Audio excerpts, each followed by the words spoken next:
કિશનભાઈ છે, જે અમને અત્યારે જે આવાસ યોજનાના મકાન માટે અમે આવ્યા છીએ.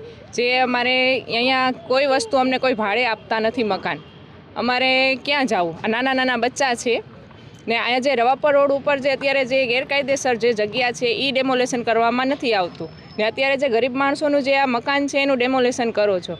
અમે એમ નથી કહેતા કે અમે ભારતના વિકાસમાં અમે સાથ સહકાર નથી આપતા, અમે સાથે જ છીએ, પણ તમે અમને આવાસ યોજનાનું જે મકાન છે, કોઈ જમીન છે, કોઈ અમને એવું આપો કે અમે અમારા બચ્ચાને લઈને રહી શકીએ અહીંયા. અમે વિકાસમાં, ભારતના વિકાસ માટે અમે સાથે જ છીએ. આ કેવો વિકાસ છે કે જે ગરીબ માણસોના મકાન પાડીને અહીંયા બગીચા બનાવવામાં આવે છે?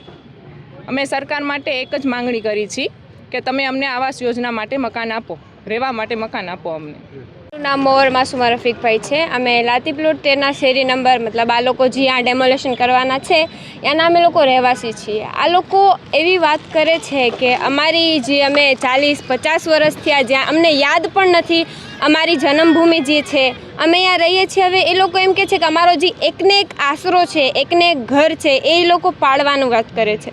તો આ જેટલા તમને દેખાય છે પાછળ આગળ જેટલા છે, બધાય મિડલ ક્લાસ વ્યક્તિ છે. કોઈ હાઈ ક્લાસ નથી, કોઈ પાસે 2 BHK ફ્લેટ કે કંઈ વધારાની જમીન કાંઈ પણ નથી.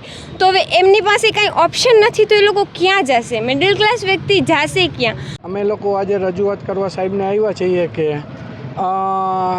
મંગળવારે અથવા મંગળવારનો લાસ્ટ ટાઈમ 7 દિવસનો આપ્યો છે કે તમારે મકાન સ્વેચ્છાએ ખાલી કરવાના છે.